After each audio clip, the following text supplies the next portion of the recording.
Le théâtre, quand on a 5 ans, 4 ans, 10 ans, même 13 ans, un moyen d'imaginer, de s'approprier son corps, de parler français.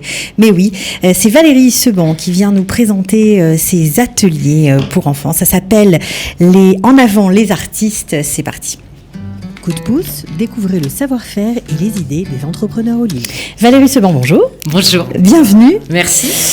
Alors, vous êtes en Israël depuis 8 ans. Oui. Vous êtes comédienne de formation. Oui. Vous avez fait les cours Florent, la classe libre. Donc, on sait déjà que c'est une vocation.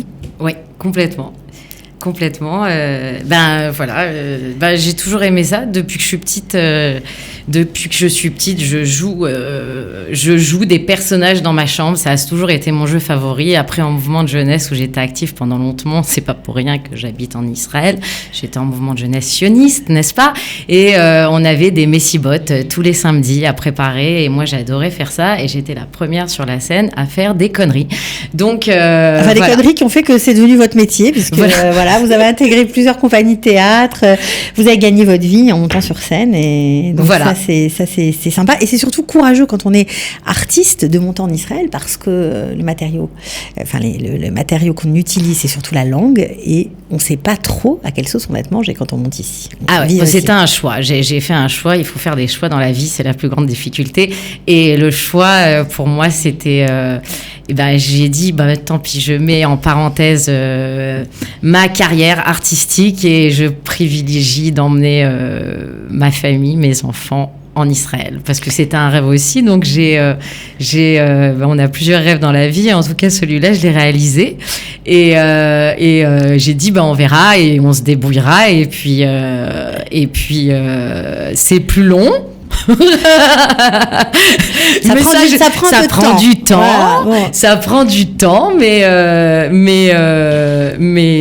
ça marche. On y arrive petit à petit. En tout cas, moi d'être sur scène, pas encore en Israël, mais c'est pas grave. Ça viendra peut-être un jour. On y travaille doucement, mais donner des cours, donner des cours, c'est aussi une manière, et je le fais depuis longtemps. Donner des cours aussi, c'est une manière de garder la flamme en soi. Alors, vous êtes une comédienne professionnelle, vous auriez pu tout à fait enseigner aux adultes. Pourquoi avoir choisi les enfants? Je me sens à l'aise avec les enfants, en fait, et puis avec les adultes aussi, mais avec les adultes, j'ai essayé dès que je suis arrivée la première année, en fait, je vous le cache pas, dès que je suis arrivée au bout du premier mois, j'ai lancé Café Théâtre francophone à Tel Aviv. Il y a eu des personnes qui sont venues parce que j'ai fait intervenir des copains, et tous les gens étaient curieux, et je me suis aperçue que c'est pas que ça leur a pas plu, mais c'est très dur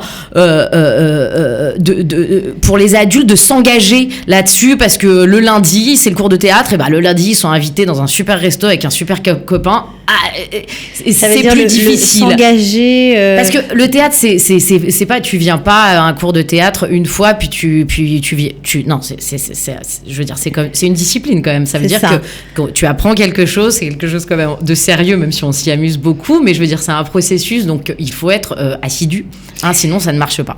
On peut rien faire sans, et donc j'ai eu du mal à monter, à trouver l'assiduité des adultes de Tel Aviv. Donc les enfants c'est mieux. Alors c'est les enfants, sérieux. Les enfants c'est sérieux, parce que c'est les parents qui décident. On t'a inscrit mon gars au cours de théâtre, tu y vas. Bon, j'ai la chance qu'ils restent jusqu'à l'instant, les enfants, parce que ça doit leur plaire. Plaît, bien sûr. Mais voilà. Alors juste pour revenir un peu sur ce que vous faites, ce qui vous a mené à créer ces cours de théâtre, c'est parce que vous avez été prof au lycée Chagall notamment. Vous avez enseigné pendant quelques années, je crois. Ouais, j'ai animé des cours de théâtre à l'école Chagall, où il y a des activités extrascolaires. J'ai animé des cours de théâtre pendant 7 ans, et j'ai testé sur différents âges, et de 4 ans à 11 ans, donc par tranche d'âge. Et c'était dans un milieu scolaire, donc je ne l'avais jamais fait. Ouais. C'était la première fois que je travaillais dans un milieu scolaire. Et c'est encore plus difficile, parce qu'en fait, les enfants ne viennent pas parfois par envie. de faire du théâtre. Il faut vraiment les accrocher. Ça veut dire que c'est les parents qui disent « Ah, il faut que tu fasses du théâtre !» Alors nous, on parle de théâtre, tout ça, nous, on comprend pas trop ce que ça veut dire. On se rend pas compte normal. De ce qui les accroche, justement, ces enfants. Ouais. Alors vous m'avez dit, en préparant l'émission, que vous développez la mémoire, les exercices de diction, le réchauffement corporel. Ouais. Voilà, vous les aidez à se confronter à l'autre. Est-ce que vous pouvez nous donner, par exemple, un petit exercice, je sais pas moi, ou d'imagination, de diction, pour qu'on ait une idée concrète? Alors l'improvisation, c'est plein de choses.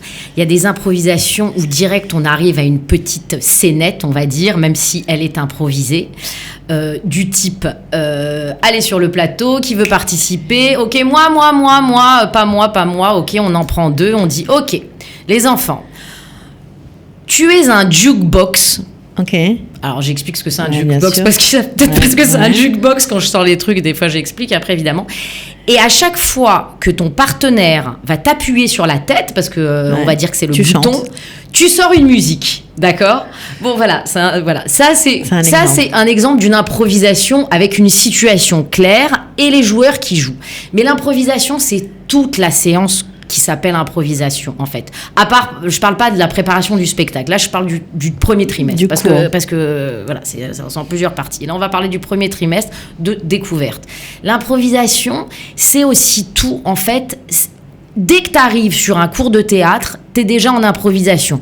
Pourquoi ? Parce que tu as un terrain de jeu comme ça et là, je vais dire OK les enfants, vous allez marcher dans l'espace comme ça, vous avez une scène là, vous faites ce que vous voulez, mais juste vous ne vous tirez pas dessus, vous ne tapez pas, vous faites pas mal. Je pose le cadre bienveillant du jeu. À partir de là, vous allez essayer de m'écouter comme ça, et je vais petit à petit, on va s'imaginer un monde et vous allez essayer de ressentir. Alors par exemple, je leur dis, vous êtes dans le désert. Et je vous demande simplement de marcher dans le désert comme ça, et il n'y a pas du tout de bruit. Le sable est chaud. Je les mets en condition. Alors, dans une condition. Alors, les enfants, il y en a qui se prêtent au jeu. Il y en a, ils sont plus réticents, mais en tout cas, ils ont absolument rien à faire. Et puis, je ne juge pas, je dis pas c'est bien, c'est pas bien. Sûr. C'est pas l'école, c'est tout sauf pas l'école. Qu'est-ce que ça leur apporte ? Ce genre d'exercice précisément. Mais ça, alors au début, là, ce qu'on appelle ça, c'est du réchauffement, mais c'est aussi de l'improvisation. Ouais. Je les amène petit à petit à se concentrer pour rentrer dans le jeu. L'imagination, tous les exercices que vous donnez aux enfants pour développer, par exemple, l'imagination, la voix, le corps, la gestuelle, qu'est-ce que ça leur apporte ? Ça leur apporte justement, ça leur permet de développer leur imagination, ce qui est important pour un enfant, de développer leur créativité, ce qui est important, de développer aussi de s'améliorer dans leur communication orale, de s'améliorer aussi dans la compréhension d'un texte, des choses qu'on donne à l'école et qui peuvent paraître très barbatives pour certains, mais là, ils y trouvent un sens. À un moment donné de l'atelier, je vais leur lire une petite piécette. Ils vont dire ah ouais c'est sympa, je vais dire nous on va la jouer cette pièce, et là on va tous avoir un texte en main, je vais leur donner ce texte, un petit crayon, et puis on va faire ce qu'on appelle au théâtre une lecture. Et là, c'est difficile pour les enfants. Là, je parle des enfants plus grands. Je parle pas des 4-5 ans, bien sûr. Mais bon, je suis obligée d'adapter. Voilà. Et à partir des enfants de 7 ans qui sont en âge de lire, là, ils vont avoir chacun le tasse. Ils vont comprendre que finalement, c'est sympa de lire. Parce que là, ça a un intérêt, quoi. Et pour ceux qui pêchent un peu dans la lecture, je dis, c'est pas grave. On n'est pas à l'école. Vas-y, essaye. De toute façon, on va le répéter. Tu vas la dire 10 fois, ta réplique. Donc, à la fin, tu vas savoir la lire aussi, tu vois. Donc on apprend des milliards de choses en fait qui nous servent dans la vie de tous les jours et qui nous servent dans la vie de tous les jours. Voilà, exactement. Et c'est sûr que quand on est en plus au Lekhanach, parfois on est un peu mal dans ses baskets, on sait pas trop comment socialiser avec d'autres enfants, et là peut-être que c'est un petit cocon, on se sent un peu mieux. Exactement, c'est vraiment pour ça l'atelier de théâtre, c'est un cocon, c'est un partage, on joue avec l'autre, on a ses partenaires de jeu, et puis s'il passe des choses qui se passent pas forcément peut-être dans une cour d'école ou ailleurs parce que c'est très intime et on rigole. Ce qui est génial, c'est qu'on a des vrais fous rires. Moi, j'ai des vrais fous rires avec eux, quoi. Ils ont de la dérision sur ce qu'ils font, j'ai de la dérision sur ce que je fais. C'est quand tu te trompes et tout, tu fais un truc et puis tu sais que tu t'es trompé, mais tu vas le reprendre. On rigole.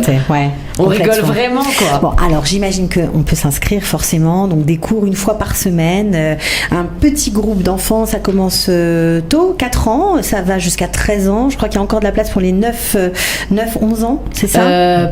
Il y a de la place pour les 6-9 ans. Voilà, 6-9 ans, on vous appelle au 056 647 22 42. Non, 050. Bon, bah c'est pas grave, c'est ma journée. 050 647 22 42. Ben, j'avais mis un 6 en plus, voilà, 050 647 22 42. Valérie Sebon, merci beaucoup pour votre générosité, voilà, et pour votre façon d'être très naturelle, ça fait plaisir. J'espère que vous aurez plein d'élèves et bon courage, vous revenez quand vous voulez. Merci, c'est très gentil, merci. Ciao. Au revoir. Coup de pouce, découvrez le savoir-faire et les idées des entrepreneurs au Lim.